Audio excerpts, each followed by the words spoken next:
नमस्कार, आप लोग देख रहे हैं गोंडा पब्लिक पोस्ट और मैं हूं शिवानंद मिश्रा। गौशाला का नाम सुनते ही लोगों के जहन में आ जाता है कि सरकारी गौशाला में व्यवस्थाएं नहीं होती हैं, लेकिन एक प्राइवेट गौशाला में आज हम मौजूद हैं। आप देख सकते हैं बहुत सुंदर सुंदर सी गायें और तंदुरुस्त गायें यहाँ पर हैं।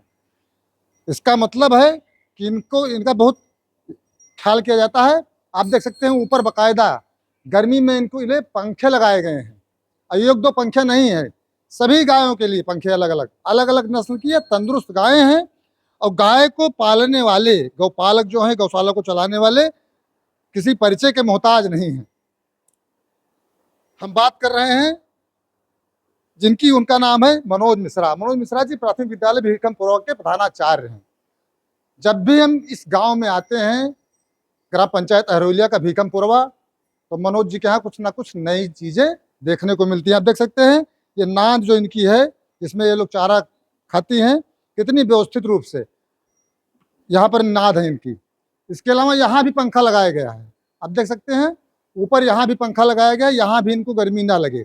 अब आइए आपको दिखाते हैं इनके चारे के लिए जो व्यवस्था है। चारा मशीन देखिए आप, इलेक्ट्रिक चारा मशीन है।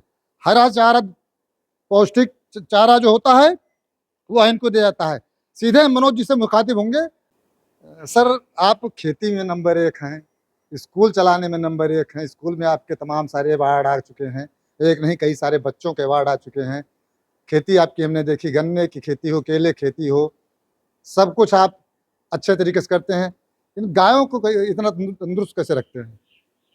देखिए, अगर खेती में अपने आप को सफल रखना है, वो खासकर जैविक खेती में, तो उसका एक प्रमुख साधन गाय ही है।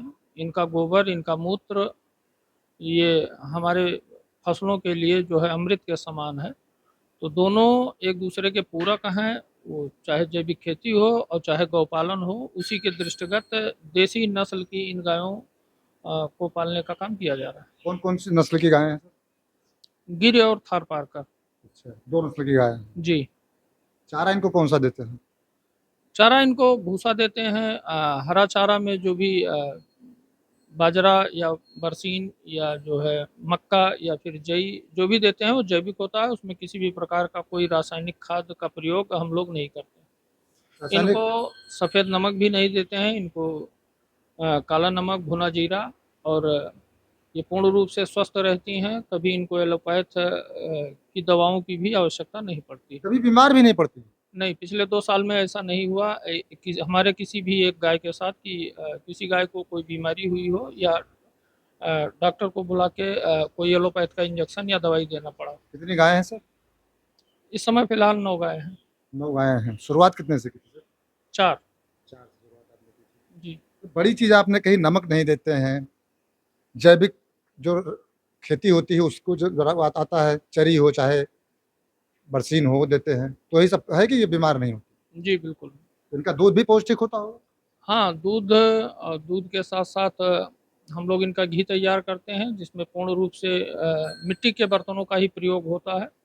और जैविक पद्धति से, बिलोना मेथड से, जो हमारी पुरानी परंपरा रही है, उस परंपरा के अनुसार बिना फैट या मलाई को डिस्टर्ब किए हुए, मतलब दूध का टेम्परेचर 80 डिग्री सेंटीग्रेड से ऊपर भी ना हो और दूध दही बन जाए, वो घी जो वास्तविक घी की परिकल्पना है उस श्रेणी में है।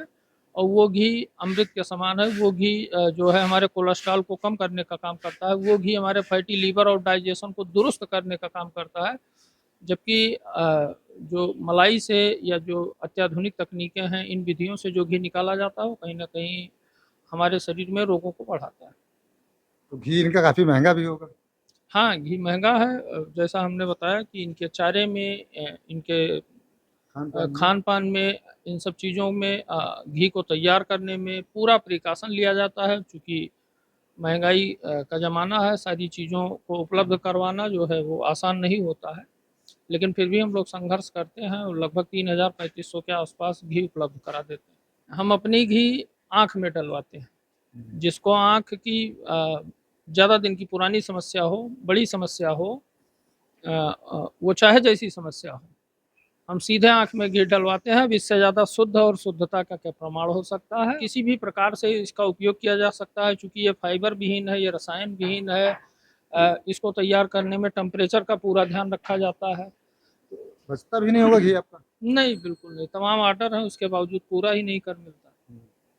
तो सर एक चीज़ ये बताएं कि मतलब इतना सब कुछ मैनेजमेंट कैसे कर लेते हैं आप, कितना मतलब कितनी मेहनत, इतनी ऊर्जा कहाँ से आती है? अब जब आप वातावरण के बारे में सोचेंगे, पर्यावरण के बारे में सोचेंगे, प्रकृति के बारे में सोचेंगे, तो इन सब चीज़ों के बारे में अगर आपके विचार हैं, आपके ख़्याल हैं, तो ये ऊर्जा वही प्रकृति आपको प्रदान करती है। और ये गायें निश्चित रूप से हम लोगों के साथ, हम लोग जो इनके साथ रहते हैं, उनसे हौसला और हिम्मत मिलता है। आगे क्या कुछ प्लान है? नहीं, इनको अभी और बढ़ाने की प्लानिंग चल रही है और इस पे हम लोग बेहतर ढंग से काम करने वाले हैं, चूँकि हमारी जो देसी नस्ल की गायें हैं वो लगभग विलुप्त होती जा रही हैं।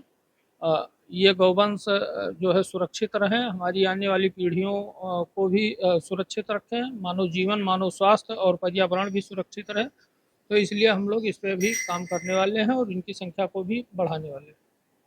बहुत बहुत धन्यवाद हमसे बातचीत करने के लिए। एक बार हम चाहेंगे दिखाएं नीचे फर्श जो है कितनी साफ सुथरी है।